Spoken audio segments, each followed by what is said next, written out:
right, hi Rena, hi Samantha, hi Susan. Hello. My name is Tenley Peak. I'm the Assistant Director in the Alumni Office, and I just want to welcome you all to Alumni Career Connections.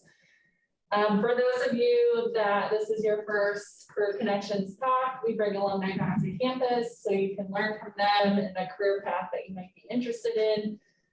You have the ability to ask Susan any questions when she's done doing her intro, which is really unique.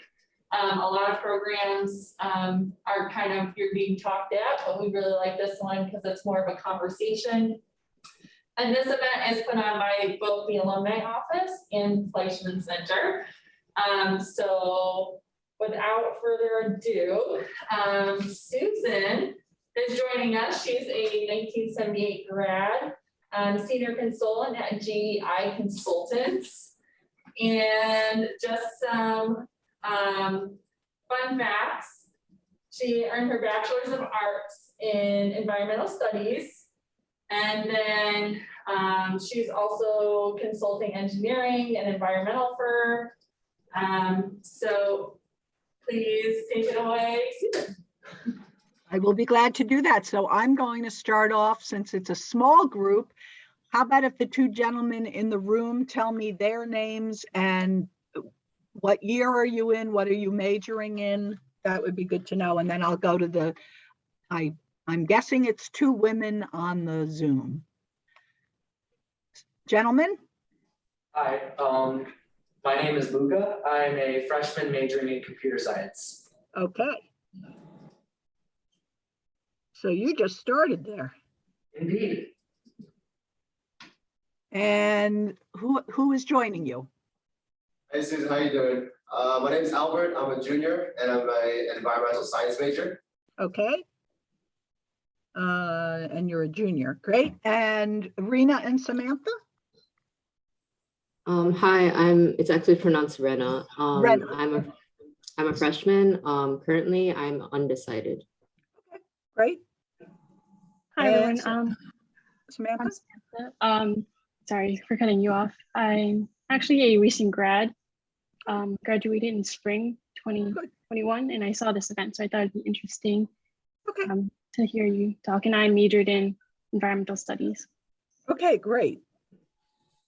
So let me just ask a quick question. Is the environmental science major the same as the environmental studies major? I know now you can get a Bachelor of Science. Are they the same program? I'm actually doing Bachelor of Science. Environmental Studies is towards like support policy, I would say. Okay. And then environmental science like more technical, which I'm in. Okay, good to know. All right, good. Well then, and you all should feel free to interrupt me anytime you want, and let's have more of a conversation. So I did attend SUNY Binghamton, and it was SUNY Binghamton, not Binghamton University when I was there. I was probably the second class of the environmental studies program. Did any of you have Dick Andrus? Was anybody who's a junior?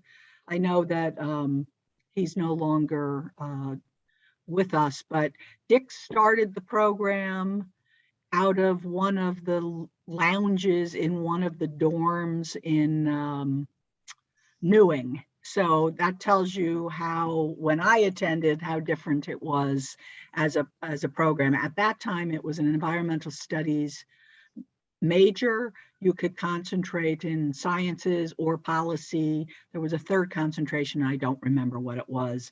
But now it sounds like they offer you distinctly, you can do the science track and get a BS, and you can do policy for a BA. So what I always liked about the program, and tell me if it's still like that, is it was very interdisciplinary. You took lots of courses in lots of different parts of the university. Is that still the case? Yes. Yeah. Okay, good. Okay, so a couple of things happened when I was there. So I had an interest in the environment. I was the head of my environmental club in high school. So when I went to Binghamton, I too was undecided. I thought I was leaning towards environmental law. I did go ahead and major in environmental studies because I really like the interdisciplinary nature of it. I come at it from more of a policy and planning perspective than a science perspective, and I'll come back to that point. So I took a lot of courses in the poli-sci department, but I also took, when I was there were some very, Dick Andrus taught all the intro and multiple courses in environmental studies, the overview, but there were also applied courses like environmental impact statements. I don't know if they still teach that, where you work in a group and prepare an environmental impact statement. I always encourage students, no matter what you're majoring in, to take some applied courses so that at the end of the semester you come out with a product that you can put on your resume and talk about when you're interviewing. If I knew, for example, that some of you had done, are GIS savvy, you've done some GIS projects, you've written an environmental impact statement, you've written what is called a phase 1 document, which is something that you do if you're looking at potentially contaminated real estate. Those sorts of things are really good for an employer to know that you've had that experience. It's also, I hated it while I was in school, but I've come to appreciate it now. The whole idea of doing group projects with other students and other professionals. You're going to have to do a ton of group projects, which is why your professors are going to make you do it in school. We constantly work in a group. I can tell you, no matter what group you're in, you're going to have somebody who pulls more than 100% of their weight, and you're going to have a couple of slackers, and you're going to have to figure out how to work with that. You might as well learn to do it in school because you're going to have to do it professionally. Then one of the things I did when I was in Binghamton is I took a couple of urban planning courses in the geography department, which I had not known about urban planning. I didn't know about the geography department much, but actually it changed my career trajectory in that when I graduated, I applied not only to law school, but I also applied to planning school. I applied to some joint programs that did both. I decided I could manage 2 more years of school. I wasn't wild about doing 3 or 4, so I went for a master's in planning from Cornell. With that, I continued to focus in environmental planning. I've continued to focus in policy, law, and programming as opposed to the science aspects of things. When I was in graduate school, in between my first year and second year, I received a summer internship to work for EPA headquarters in Washington, to work on a project that they were doing on a guide for communities that were being looked at as potential sites for hazardous waste facilities. The project was about incentives and compensation programs, because the theory is, and it's accurate, that there's hardly anybody on this planet who wants to live in a town where a hazardous waste facility is located. So at the time, the research was, are there ways that you could encourage municipalities to accept such a facility? Anyway, I worked on that project. It was published. I then went back to Cornell and did my master's thesis based on that work. When I got out of school, one of my professors had put me in touch with a colleague of his, and I got my first job working in county government in Westchester County, New York. But because of my thesis, in New Jersey, they were starting a hazardous waste facility siting commission.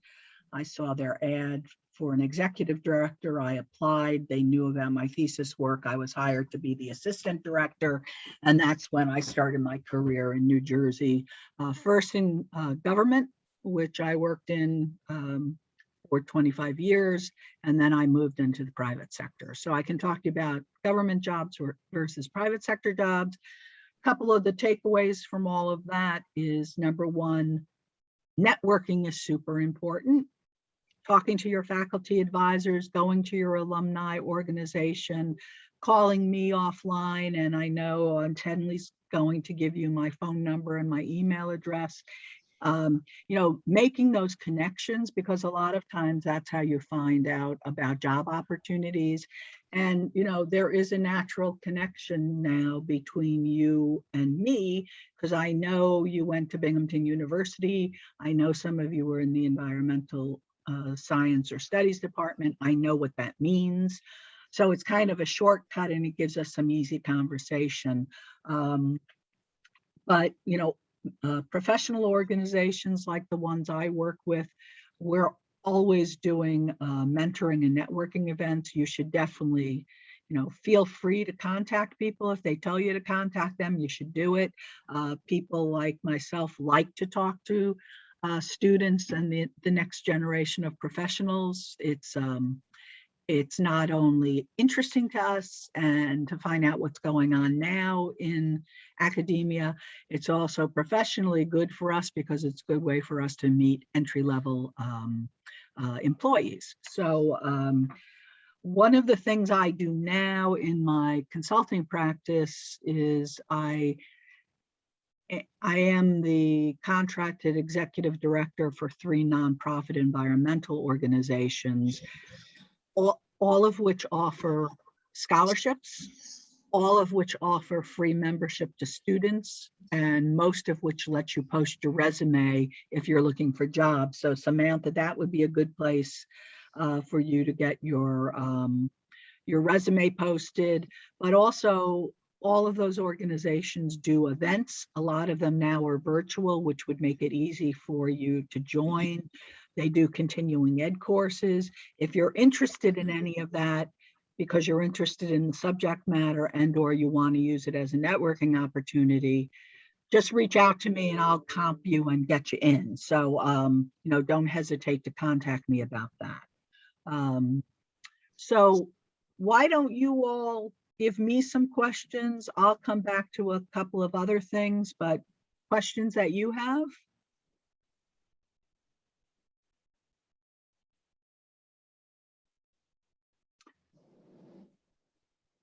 So you mentioned that you worked in government for 25 years and then moved into the private sector.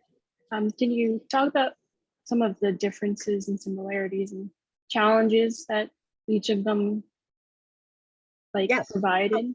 I'll be glad to do that. And I was just about to do that. So that's wonderful that you asked. And we have a new attendee in Vanessa, who when she gets on and wants to go off mute, Vanessa, if you tell me what year you're in and what you're majoring in, that would help me.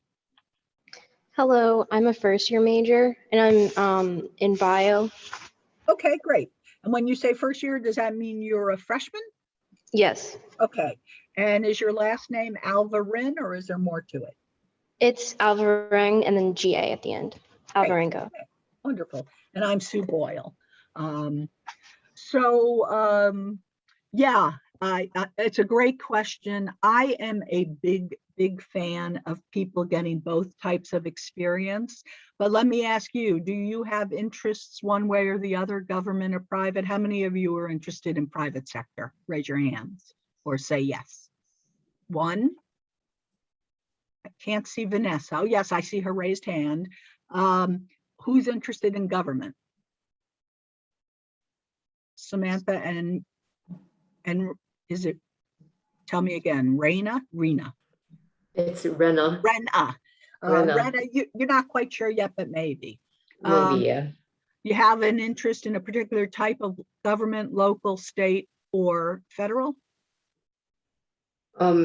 Me personally, I'm just not really sure about what direction I want to go in terms of environmental science, whether to go into like the science sector or like the planning and more engineering or governmental. So I just wanted to like hear like a brief summary of what kind of work you do. Sure, glad to do that. And Samantha, do you have a preference?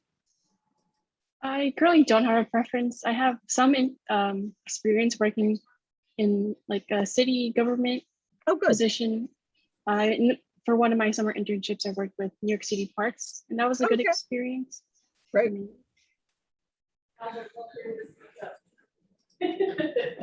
Okay, so let me tell you about that. I will tell you that if you're in environmental science and you have a science background, there is a lot of versatility to that degree. You don't need a policy background to go into government. In fact, when I worked in state government, after I left the Siting Commission, I went over to the New Jersey Department of Environmental Protection, where I managed their site remediation program. Almost a lot of the people we employed had science degrees. Biology, perfectly acceptable, chemistry, and environmental science rather than an environmental studies degree.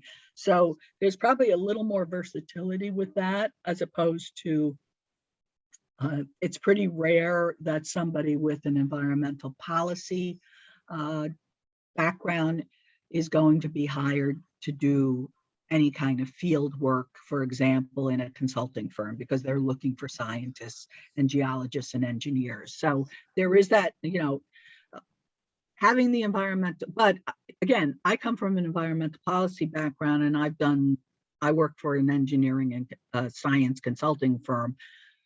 I'm pretty unique in that respect. There's not that many people with my background in the company, and the reason they hired me is because I had high-level government experience, and I know a lot of people, and I know the laws and the regulations.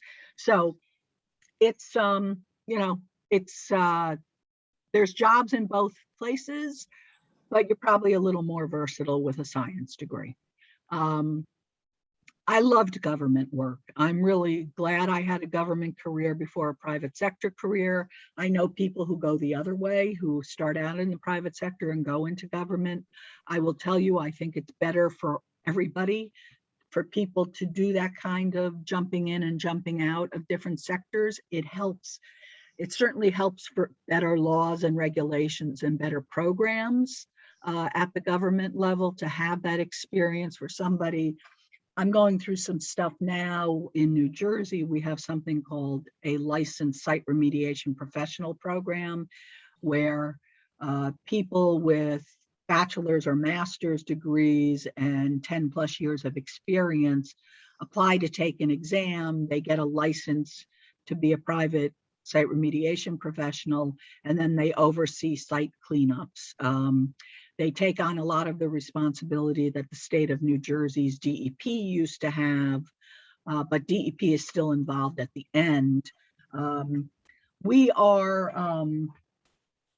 in the process now of working with the department in a stakeholder group, because we've noticed that things that they ask for in the regulations and what they think they are writing and asking for, when you're actually in the field practicing, it's totally different. So by having a stakeholder group and talking among the public sector employees in the private sector, we can help them understand that when they write it this way, this is what we hear and this is what we think it means based on our field experience, but that's not what they meant. So they need to figure out a way to rewrite it to get what they want.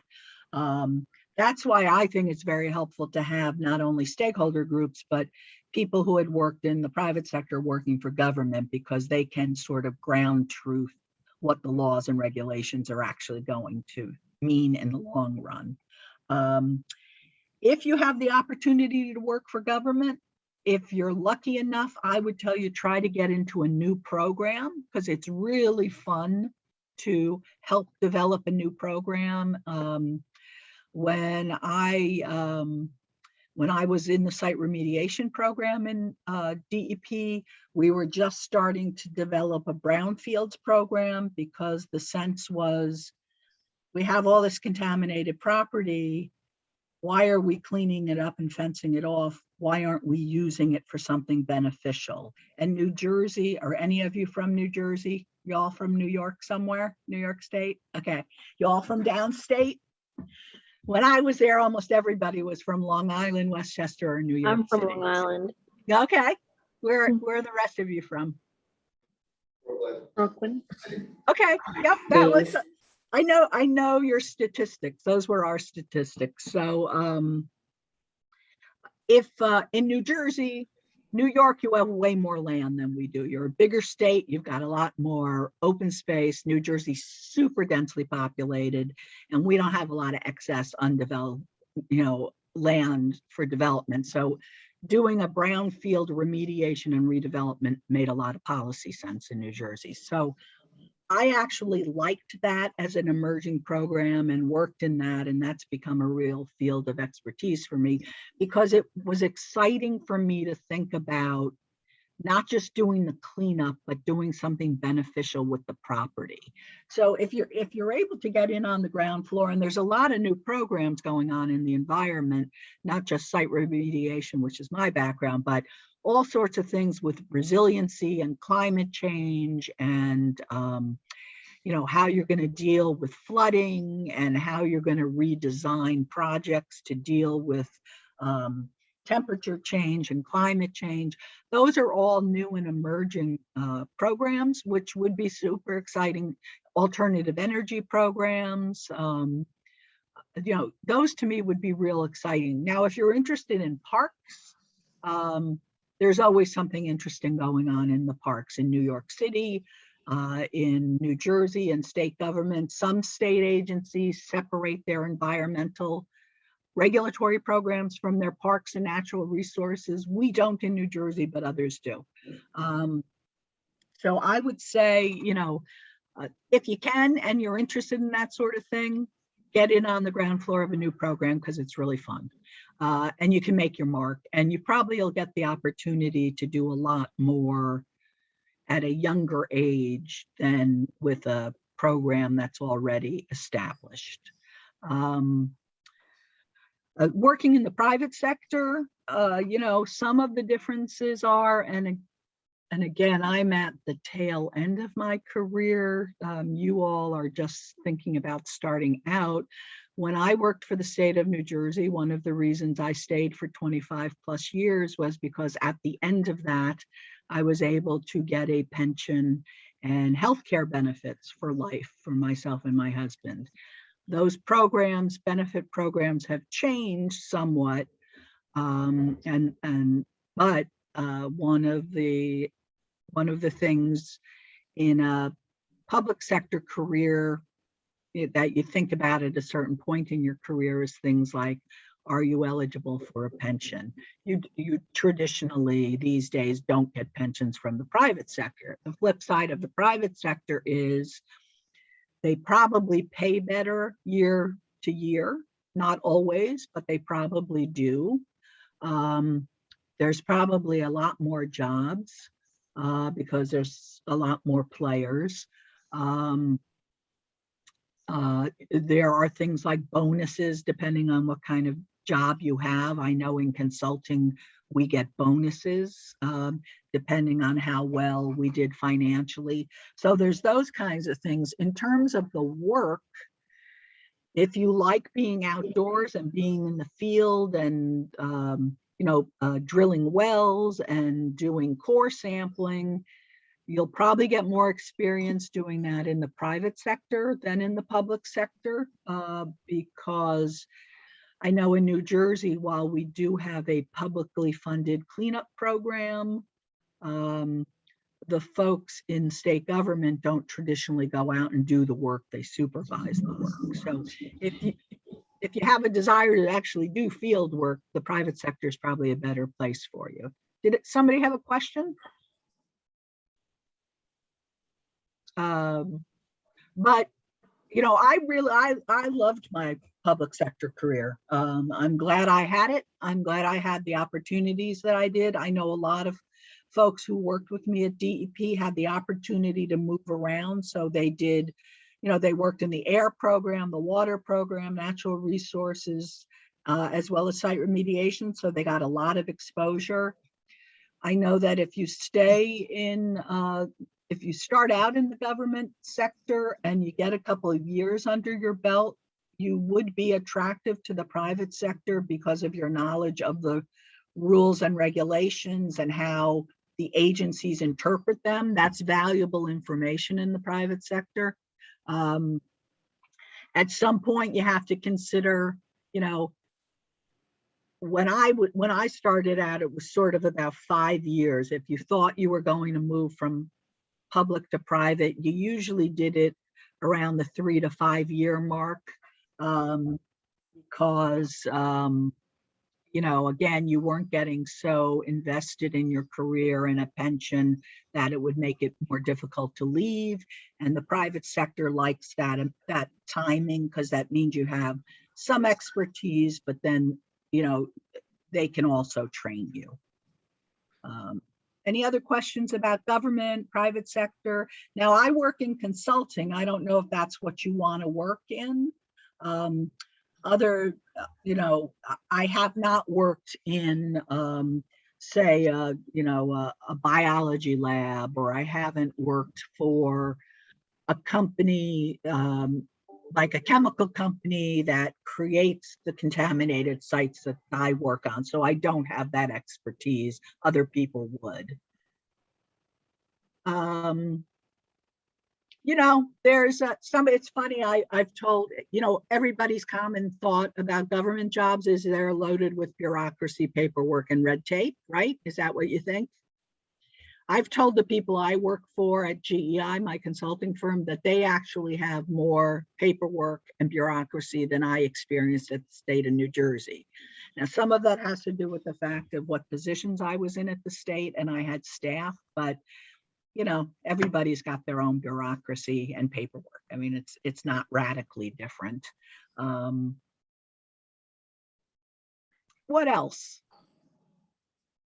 can I tell you about? Let me tell you about things that would be great to have if you're thinking of graduating. And do you all think you're going to graduate and look for work? Do you want to go to grad school? Do you want to go for professional degrees? What are you thinking of?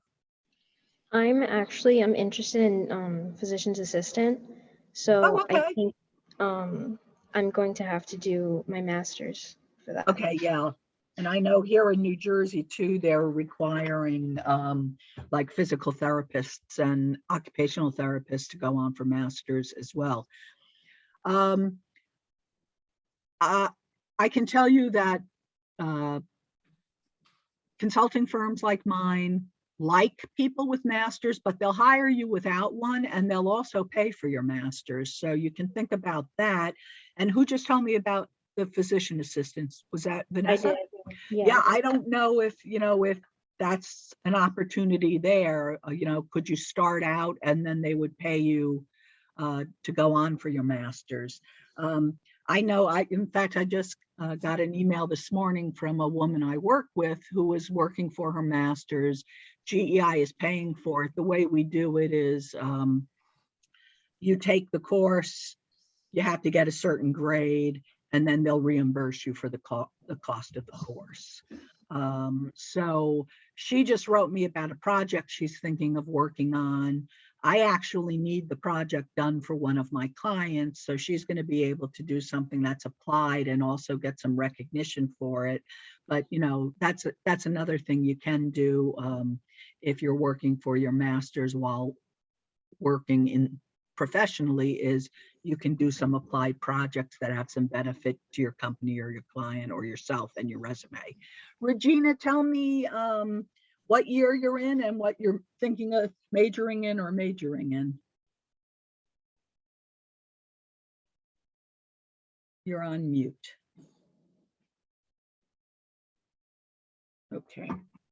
Well, we'll keep going, but yeah, I can talk. go ahead. Could you hear me? Yes, Okay. Yeah, sorry I came late. that's okay. Yeah. So right now I'm doing integrative neuroscience. I'm sorry, interpretive metal, METAL? In integrative neuroscience. Okay. Yeah. I don't even know what that means. So tell me what that means. In integrative neuroscience. Is it META, M-E-T-A? I think she's saying integrative neuroscience. Yeah. Integrated neuroscience. Okay, that makes sense. Yeah. Okay. What year are you in? Junior. Okay. Yeah. I am not sure that I can help you because my career has had nothing to do with that, but you're welcome to ask me any questions you want. Yeah. So I just want to get like my bachelor degrees in that field, but I'm gonna go to a medical school. Okay, Yeah. great. So I just want to do something else before going to medical Oh, school. okay. I Yeah. understand. That makes sense. Yes. Are you interested in research? For now, yes. Okay, or Yeah. or laboratory work maybe? Yeah, laboratory work. Okay, Yeah. all right. Mhm. So let me talk a few minutes about, so some of the professional organizations I work with have scholarships for both undergraduates and masters and graduate students, master's, PhD, medical school. And I told Tenley that I will send her the links to those programs and she'll share them with you.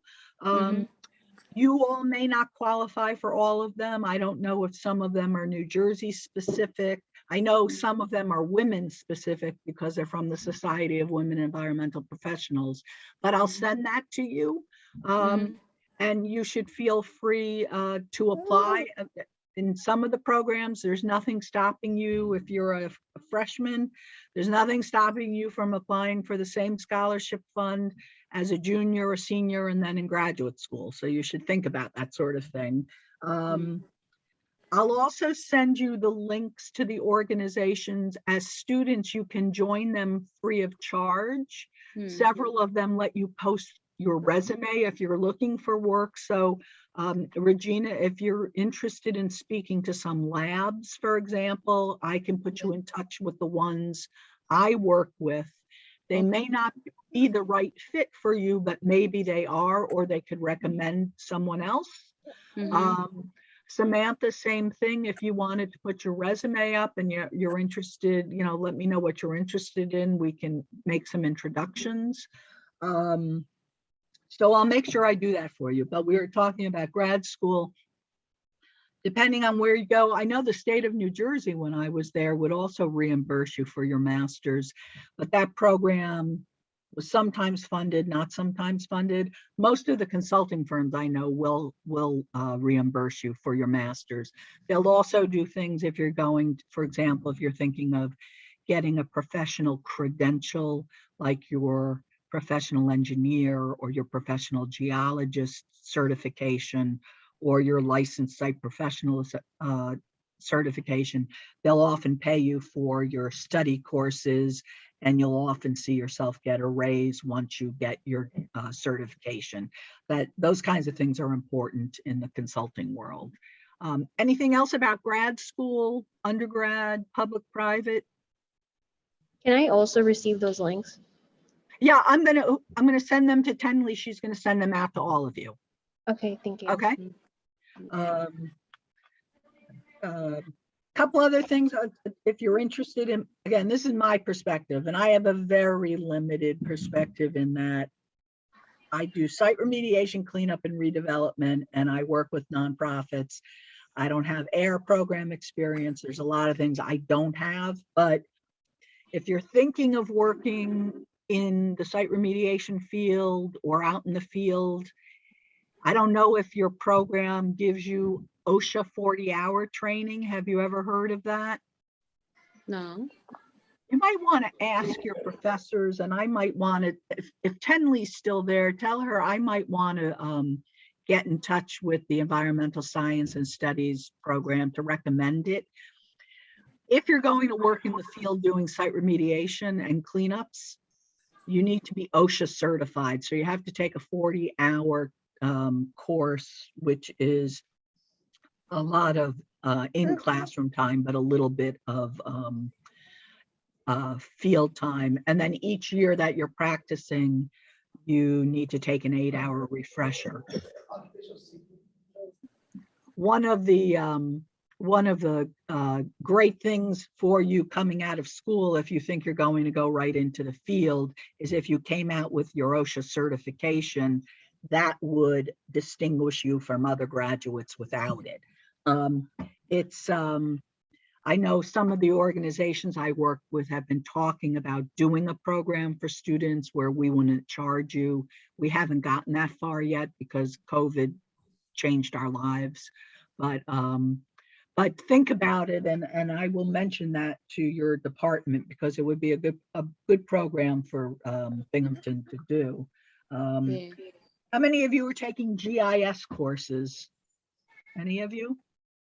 GIS is a great skill to have.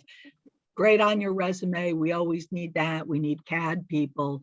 So any of those kinds of skill sets, if you have the time to do it and you're interested in it, you should definitely do it. You need to know how to write well. And I'm sure your professors tell you that. I know I had a professor in graduate school who all of our projects were writing 3-page memos, and the point was you had to be direct to the point. Nobody was going to read more than 3 pages, and professionally, probably all of your communication was going to be in memo form or email form. So being able to write well and write succinctly is really good. If you have a technical writing course available to you at Binghamton, try to take it. It's a really good skill to have. Another terrific skill to have is public speaking. How many of you are scared of that? Right. You know what? Everybody is, and it gets way easier the more you do it. And one thing that you should know is if somebody has selected you to speak to a group, everybody in the audience already thinks you know more than they do. So they're on your side. If you get the experience to do public speaking, don't shy away from it. You're going to have to do it. You're going to, in my case, I have to talk to neighbors when I'm out in the field and they want to know what we're doing out there. I teach continuing education courses as well as undergraduate and graduate school courses all the time. I speak at conferences all the time.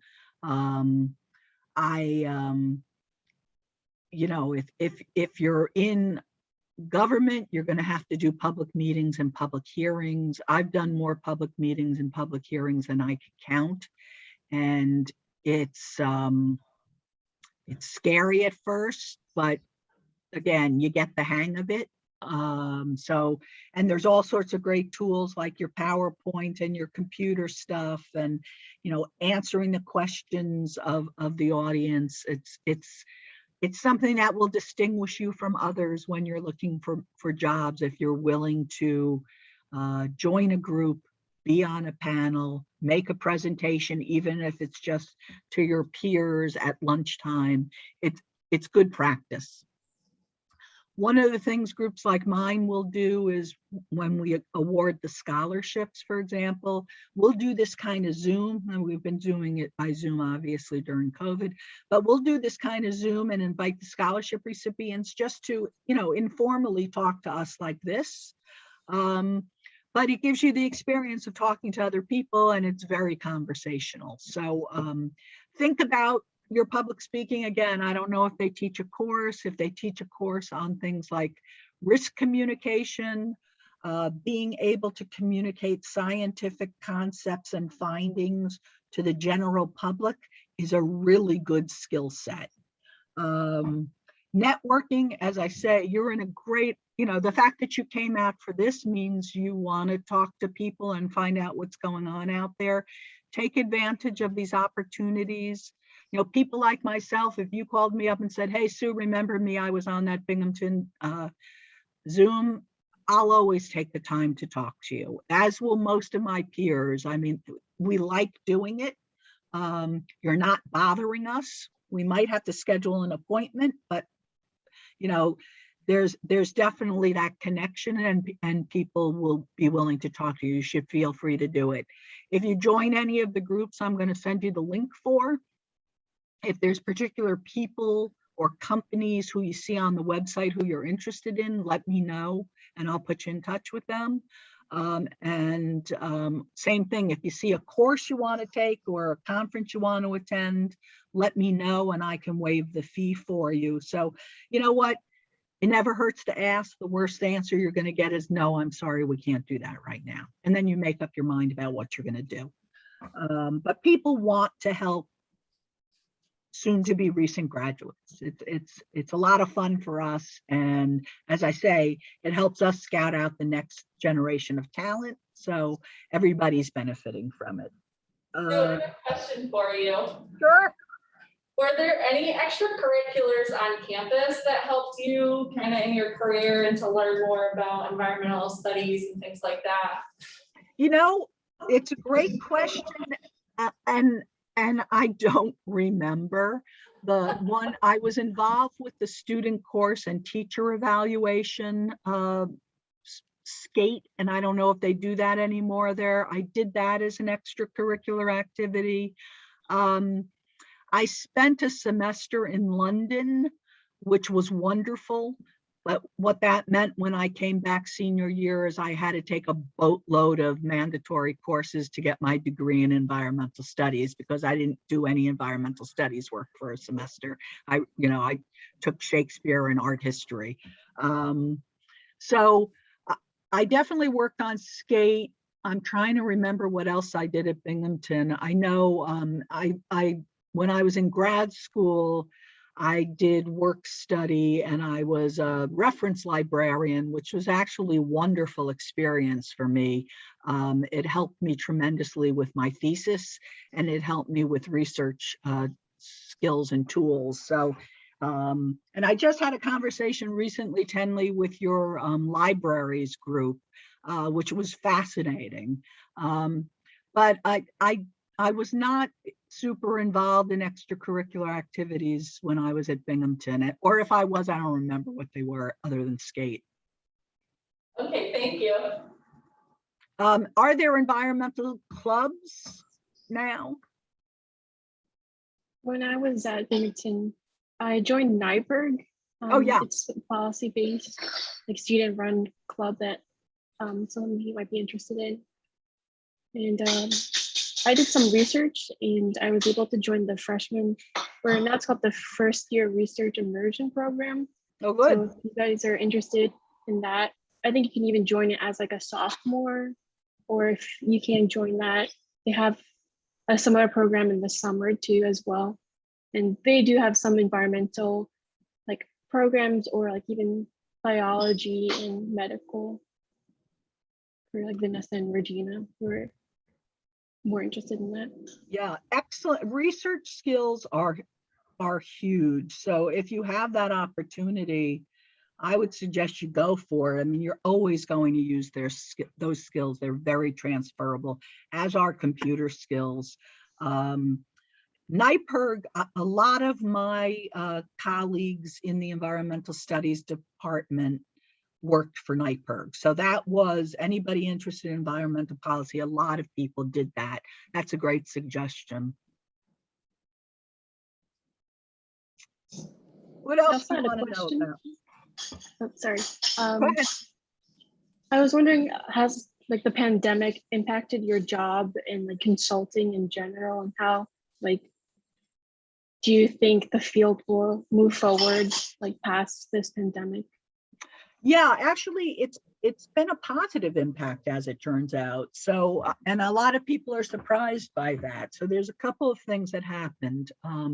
Number one, I'm still working from my home office, so we haven't been back in the office, but what that showed the management of my consulting firm was that remote work is easy to implement and people are very productive. That was a surprise. It's a nice surprise for us. I'm glad they were surprised in a positive way because it's going to make it a lot easier for a lot of people to not have to endure long commutes and to be able to work remotely, either part-time or full-time. Several consulting firms like mine, environmental consulting firms, went into the lab business of testing wastewater as a precursor to determine COVID outbreaks. I don't know if you've read about that, but that's something that was going on quite a bit actually in college dormitories, that by testing the wastewater, they were able to predict that there were COVID indicators, and that dorm might be one of the next centers of a COVID spread. So I know a bunch of companies. Campus too. Say again?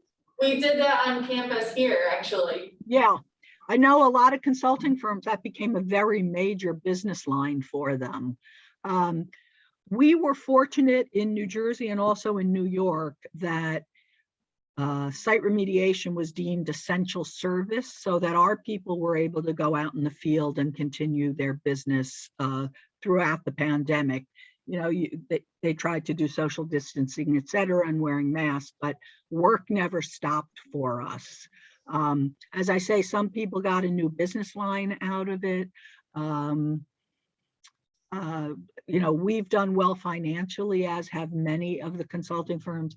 My brownfields work, where I work with developers, COVID has changed that real estate landscape pretty dramatically. You know, if people aren't going to go back to their offices, what's going to happen to all that commercial real estate? Are things going to be converted to warehousing or housing? So I'm seeing some shaking out there, but I think it's going to, you know, things will shake out. It's taking a while, but I was surprised actually at how well environmental consulting firms held up during the pandemic. And they're still looking for entry-level people. So, you know, there's new jobs that they're trying to staff.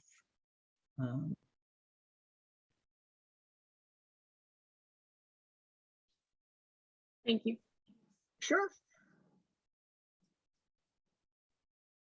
Susan, do you have any advice for like job searching in the environmental field?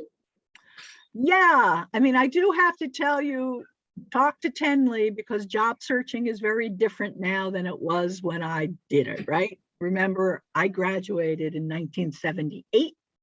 I found my job at the Siting Commission by accident because I was reading the Sunday Washington Post want ads. You guys don't have to go through any of that anymore, right? So I can tell you my company, GEI, for example, we post our jobs on our website. So, you know, and with the links that I'm going to send you to groups like the New York City Brownfield Partnership or the LSRPA, you can go on there and see our member companies. And then if you're interested in any of them, either you'll get a direct link to them, to their websites, or just Google them. And then I think when you look at most consulting firms' websites, they're probably listing their jobs. One thing I'll tell you, if you don't know where you want to settle after school, a company like mine has offices across the country, and we're very encouraging about letting people move around. So, you know, if you're thinking, hey, you know, maybe I'll start out in Brooklyn, but I really might want to spend some time in Colorado, think about that when you look for companies and see where their offices are. I would tell you, again, network. You know, attend anything that you can and talk to people, because often you find leads that aren't on the website yet, but people know about, or like I'll ask for your resume and shop it around, and even if there's not a specific job, it may create an idea for somebody. Use whatever services the alumni and the career group can give you. Reach out to people like me and other alumni that you meet. You know, make sure I would put some of that applied stuff on my resume if I were you, you know, GIS projects, EIS projects, anything tangible that you did is good to know. Work experience is always good, no matter what it was. I really like to see students who have work study experience, because I know it means you know how to multitask. I also like to see students who have had, really awful summer jobs that they never want to go back to, because it shows that you're serious about your career growth. So I think it's always great to have that. Keep your resume at this point. I mean, I don't know if the standard word is, still keep it to a page when you're out in your career. Things you should do once you're, starting your career, try to do things like get yourself published, do a speaking engagement, because you can put all of that on your resume, help write an article with somebody. They don't have to be, I'm in charge of 3 or 4 professional groups where we're always looking for new content. I'm not talking about a peer-reviewed science article. I'm talking about 2 paragraphs on something. Get your name out with a byline. You can put it on your resume. So if you look up the websites I send you and you're interested in anything like that, just let me know and I'll help you. From your experience as a student, we'd love to hear that.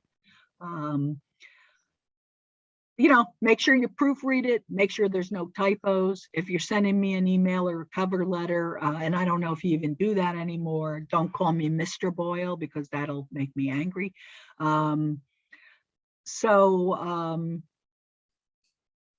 But you have resources on campus to help you with things like your resume. I'm sure you do. So take advantage of it.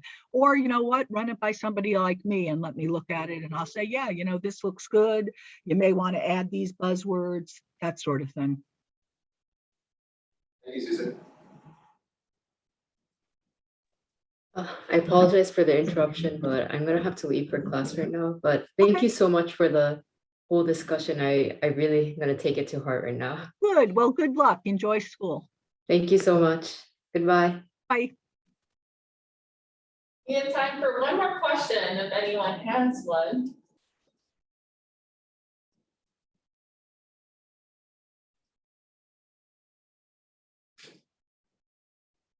Well, I will send you those links. I'll send them to Tenley and she'll get them out to you. She'll also give you my email address and my cell phone number. Feel free to get in touch. Remind me that I met you in this format, okay? And Samantha, if you're interested, let's get your resume posted and we could talk further. I'd be glad to do that. That would be great. Thank you. I am in the job search at the moment. Where are you currently residing? Are you upstate, downstate? I'm currently in Brooklyn, but I'm doing a remote internship with NIST. They're like a government agency in DC. Okay. But I am looking for like full-time work after the program ends. So I do know the people at the New York City Office of Environmental Remediation. And if you're at all interested in that, I can definitely make an introduction there for you. That'd be great. Thank you. And they're great people. I've really enjoyed working with them. I think you would like them. Thank you.